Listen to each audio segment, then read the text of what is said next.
2, 3, 1. It's more fun in the Philippines. Kaya ito yung daanan namin. Welcome back to my channel, Erwin Punay Medalye. At welcome to Jerusalem. Ang dadaan dito magiging santo. Kaya uunahan na kayo. So ito na yung pinaka diploma namin. Noon kasi yung daanan namin is made of yung mga buhay na bato,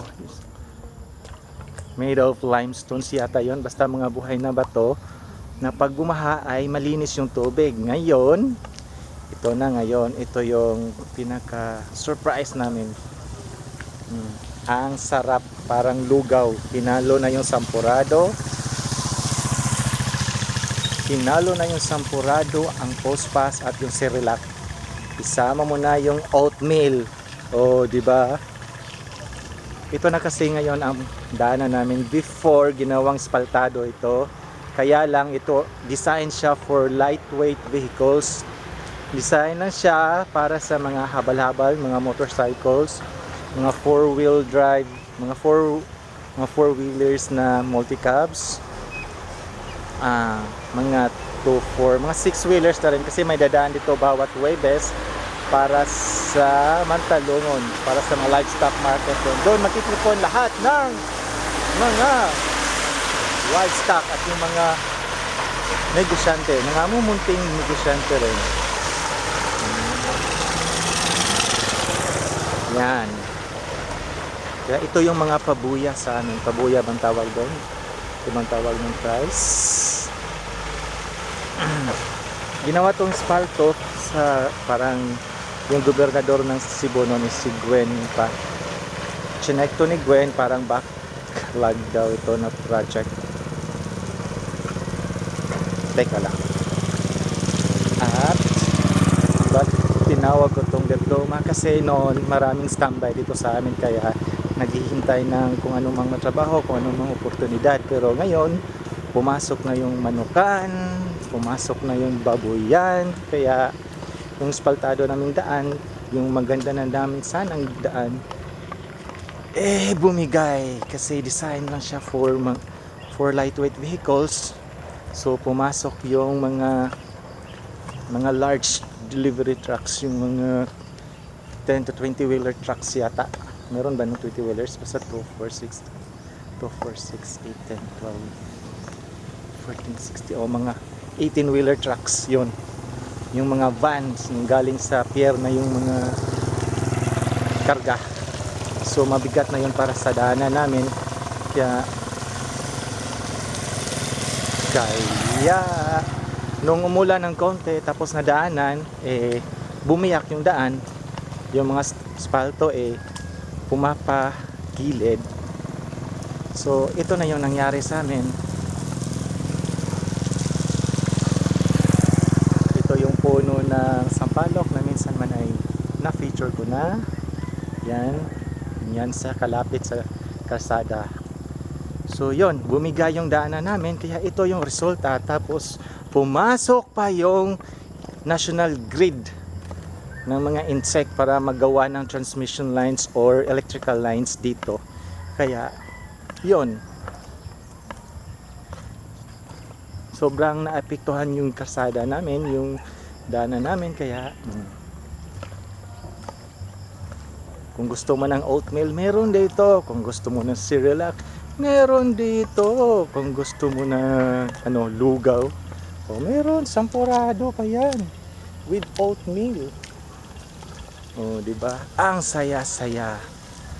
Pero may nakatakdang road widening na dito, o gagawing semento na siguro to. So sana nakailang 2 years na yata na may plano dito. Okay, may dadaan. Lahat dito kahirapan. Marami na kasing nagaganap sa daan namin, lalo na yung mga 2 wheels lang, mga motor. Dili mo makuha day. Basta na mo agi ako.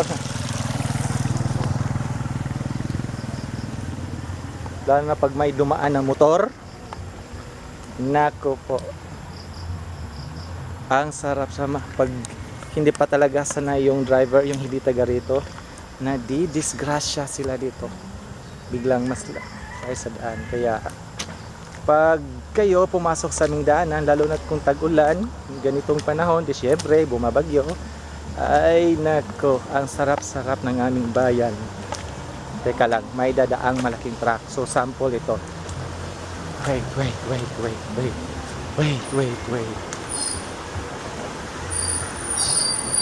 Wait lang po tayo. Hinga ng malalim.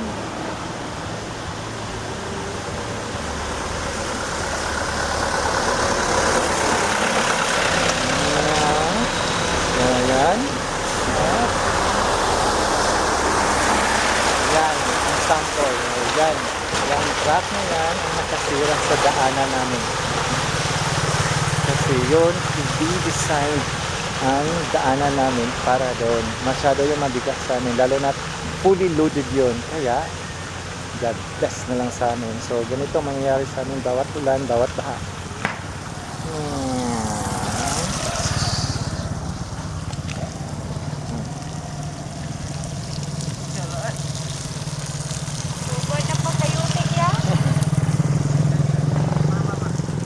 Ganito kahirap sa amin.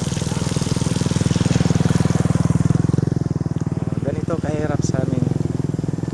Yung karsada kasi namin for one way lang. Tapos pumasok yung mga 10-wheelers ay yung driver nag-effort. Siyempre nadadaan talaga kayo. Kaya yung Pinoy naman mga magagaling na driver, di ba?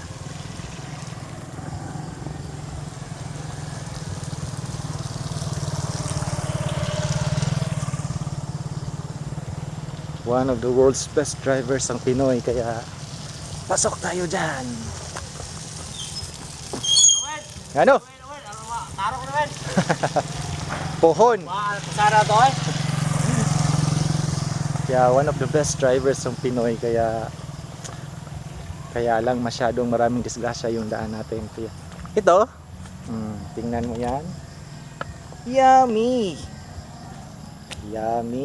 Ang yummy. Diba? Ano bang Tagalog ng prize? Pabuya premyo. Yun. Congratulations sa aming lahat. Ang saya-saya.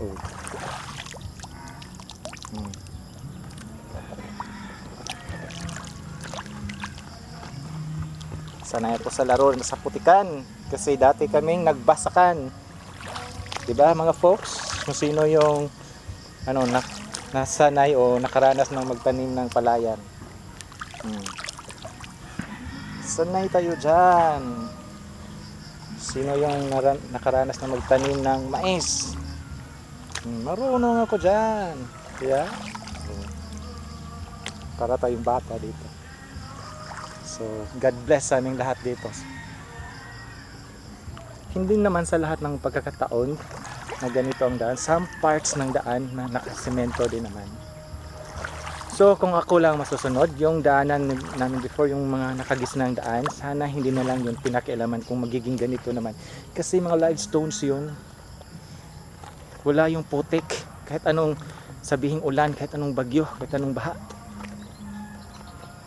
Gusto talaga ng mag-progress, gusto ng asenso. Congrats sa mga namumuno dito.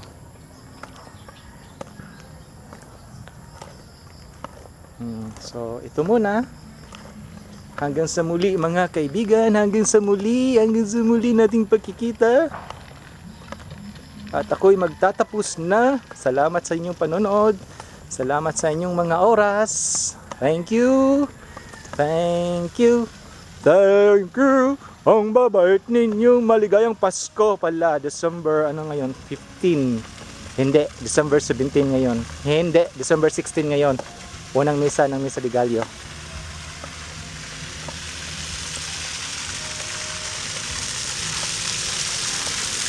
Teka lang.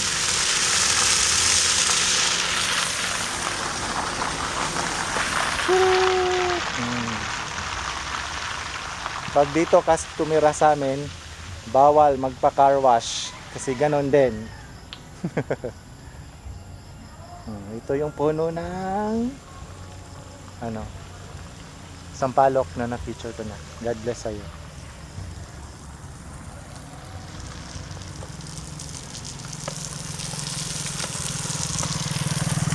So, mga fox.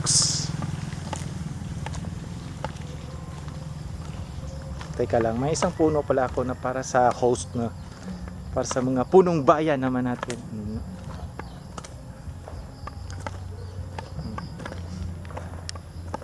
Ganito kami kasaya.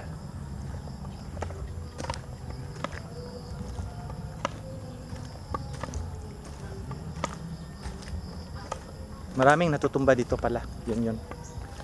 Yan. Matanda na rin yan. Puno ng lumboy. Titigan din natin yan. Isama natin yan dito.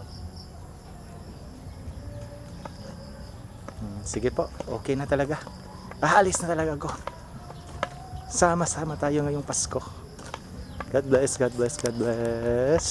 Thank you, thank you. This is Erwin po na Imidagi. Okay, doks. Okay, doki, doki, doks.